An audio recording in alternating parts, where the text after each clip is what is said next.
तो क्या ये कोलकाता नाइट राइडर्स के लिए सबसे निचला स्तर है? गुजरात टाइटंस के खिलाफ 6 में से 5वीं हार। और सवाल सिर्फ हार का नहीं है, सवाल है जिस तरीके से ये टीम हारी है। तो चलिए आज इसी मैच की एक एक परत खोलकर देखते हैं। आईपीएल 2026 सीजन में अब तक कोलकाता नाइट राइडर्स अकेली, जी हां अकेली ऐसी टीम है जिसके खाते में एक भी जीत नहीं है। शून्य, एक बड़ा सा जीरो। तो चलिए अब जरा गहराई से देखते हैं उस मैच को जिसने केकेआर को इस मोड़ पर लाके खड़ा कर दिया है। और फैंस का गुस्सा, वो तो 7वें आसमान पर है। कहानी शुरू होती है केकेआर के बल्लेबाजी करने के फैसले से।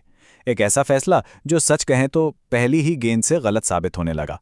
हुआ ये कि विकेटों का गिरना शुरू हुआ और फिर तो रुका ही नहीं। कप्तान अजिंक्य रहाणे गोल्डन डक पर आउट हुए और उसके बाद आए कागिसो रबाडा, जिन्होंने अपनी रफ्तार से टॉप ऑर्डर को तहस नहस करके रख दिया। जरा सोचिए इस बारे में, सिर्फ 4 ओवर हुए हैं और स्कोर है 32 पर 3।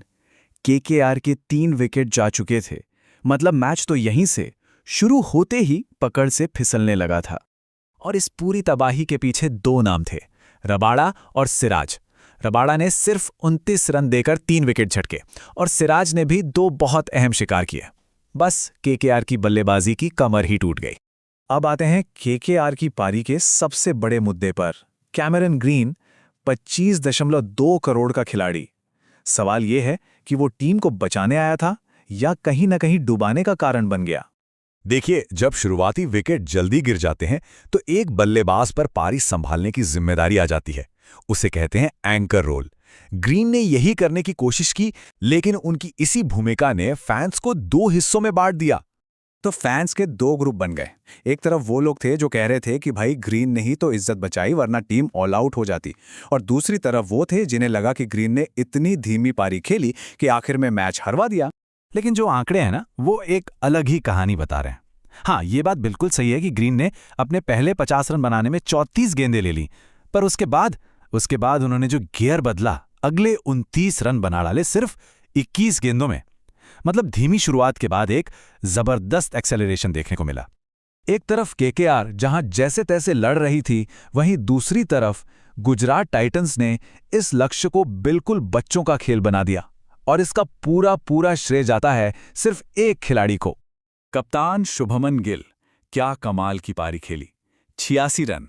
उनकी इस बेमिसाल पारी ने ही रन चेस की नींव रखी और केकेआर की जो थोड़ी बहुत उम्मीदें बची थीं उन्हें भी खत्म कर दिया। और वो भी सिर्फ 50 गेंदों में 172 के स्ट्राइक रेट से।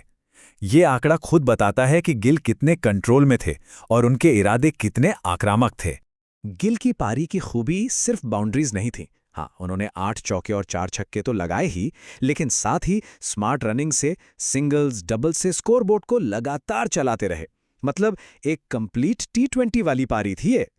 हाँ, माना कि आखिर में कुछ विकेट गिरे, लेकिन जीटी के लिए नतीजा कभी भी शक के दायरे में था ही नहीं। 2 गेंदें रहते ही उन्होंने आराम से जीत पक्की कर ली। लेकिन असली तूफान तो मैच खत्म होने के बाद आया, मैदान के बाहर। केकेआर के जो फैंस हैं, उनका सब्र अब पूरी तरह जवाब दे चुका है। सोशल मीडिया पर गुस्सा और निराशा साफ दिख रही है। एक फैन ने लिखा और कई लोगों ने उस बात को दोहराया कि ये तो एक सी ग्रेड टीम लग रही है, टीम की कोई दिशा ही नहीं दिख रही। सबसे ज्यादा निशाना कप्तानी पर साधा जा रहा है। फैंस का साफ साफ मानना है कि अब युवा खिलाड़ियों को आगे आने का मौका देना चाहिए। तो अगर हम सारी बातों को एक जगह रखें तो फैंस की नाराजगी इन मुद्दों पर है। खराब कप्तानी, रणनीति का ना होना, खिलाड़ियों की पोजीशन से लगातार छेड़छाड़ और हाँ, रिंकू सिंह जैसे बड़े खिलाड़ी का खराब फॉर्म जो लगातार तीसरी बार सिंगल डिजिट स्कोर पर आउट हुए। तो दोनों टीमों की कहानी बिल्कुल उलट है।